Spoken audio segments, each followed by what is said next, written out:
All right.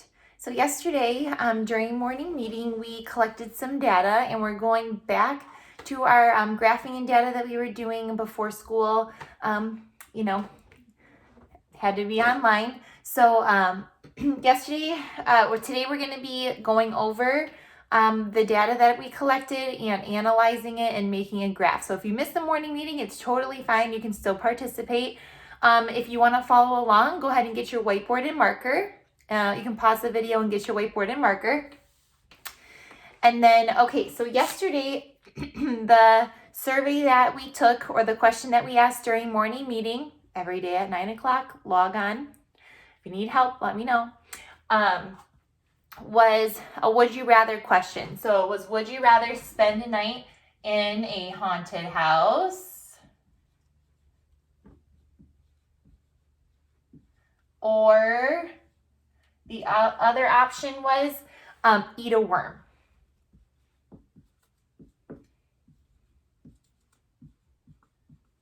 So yesterday, I was tallying as you guys were giving me your answers, and we had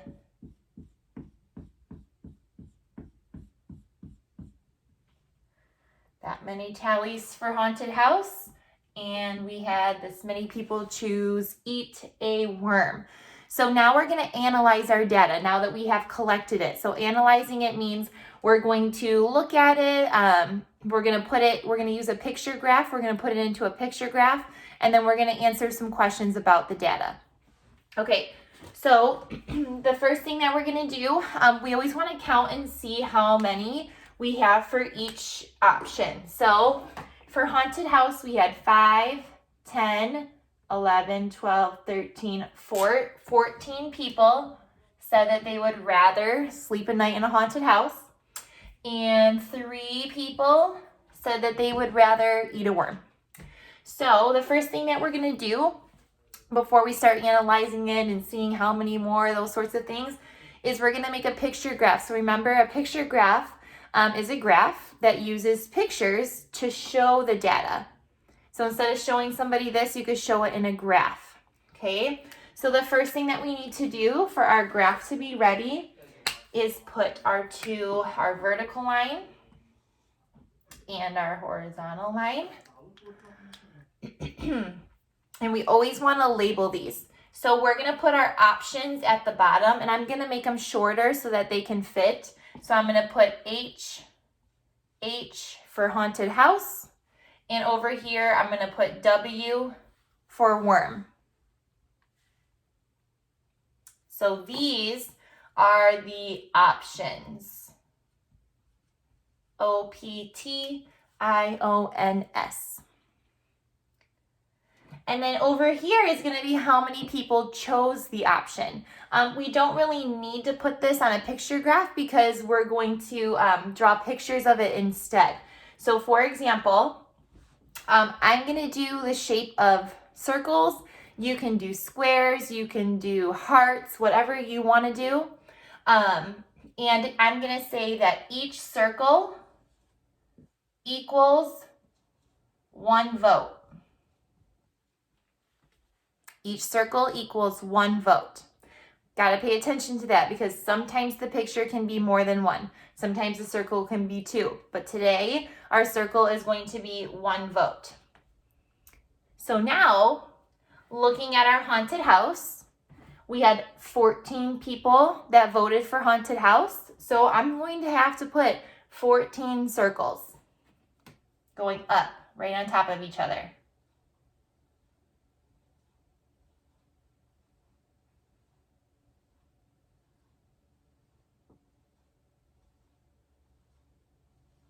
All right, I got to extend my line there. All right, now I want you to think in your brain, how many circles are we going to have to draw for the people that chose worm as their option? All right, hopefully you thought of 3. Okay, so looking at this, you can see, wow, a lot more people chose haunted house than worm, right? All right, you can go ahead and erase this graph because we're going to do another graph. I'm just going to put mine over here, but you can erase your board and do the next graph on your board now. So same thing, I'm gonna draw my lines, HH for haunted house, W for worm. This time I'm going to change it. This time I'm going to say that each circle equals 2 votes. So now I'm going to be using my skip counting, and I'm going to need to stop where I have to for the number of votes. So for haunted house, we still have 14 votes. That didn't change. But how many circles I'm going to draw does change. So now I need to count by 2s every time I draw a circle. 2, 4, 6, 8, 10, 12, 14. All right. For our worms, we have 3 people that chose them, but my circle equals 2 votes. So if I put one whole circle, that means 2, but I need 3. If I put another whole circle, well, 2, 4, that's going to make it 4. So I'm going to let you think a minute if you can remember what we have to do from when we did this in class. All right, hopefully you thought of the half, right? I wouldn't draw a full circle. I would draw a half circle because it's not a full, it's just a half because the half equals 1. All right, so you can kind of see the difference here in the 2 graphs, being very careful about what you label your shape or your picture for your picture graph. Pictograph. Our pictograph. All right, I am going to erase our graphs, and now we're going to analyze our data a little bit more by answering questions about it. We're just going to do 3 questions today about this data.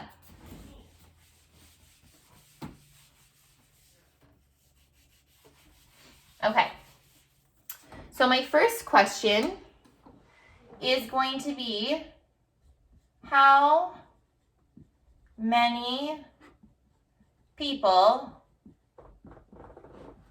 answered the question? How many people answered the question, would you rather live in a haunted house or eat a worm? So I want you to think first about a number sentence that we're going to write to figure out how many people answered this question. Okay, so I'm going to talk out loud, and I think that it's for sure going to have to be adding, because it doesn't say the word total in it, but it wants to know how many people answered the question, which means they want to know how many people in total gave their answer. So we have to add. We have to add the people that chose haunted house, and we have to add the people that chose worm to get how many people answered the question. So 14 plus 3, you can maybe do that in your head, or you can clap 14, add 3, 14, 15, 16, 17.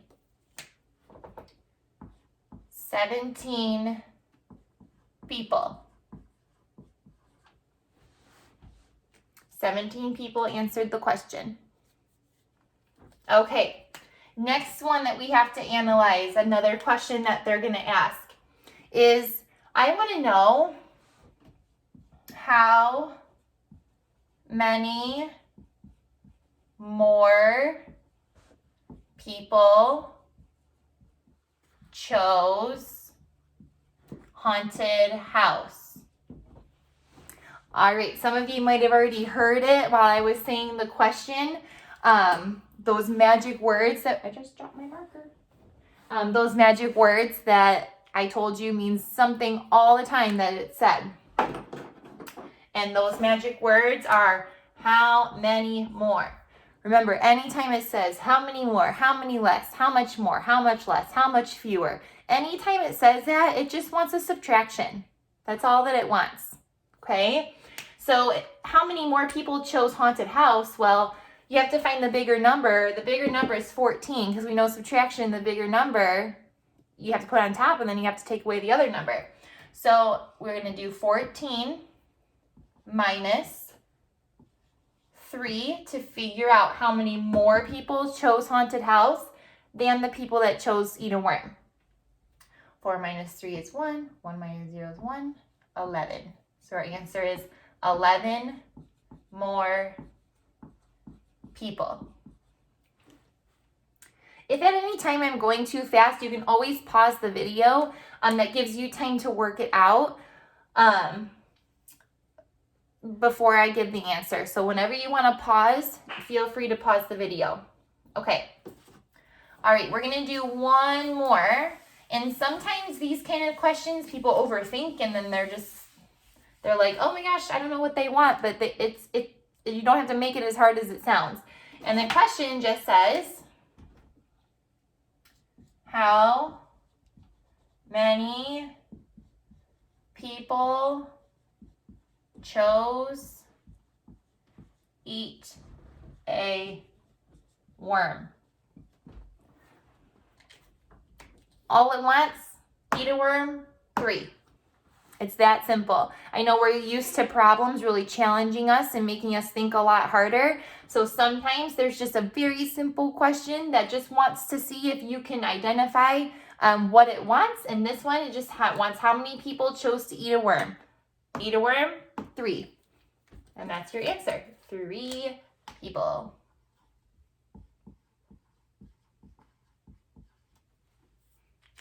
All right. Okay, we're going to continue with our picture graphs. Tomorrow, I'm going to have a new set of data for us to analyze. So nice job with this today. Tomorrow's is going to be a little bit more difficult. This is just kind of a reminder about picture graphs. And then tomorrow, we're going to look at picture graphs and bar graphs that we started doing before we left for spring break. So please let me know if you have any questions.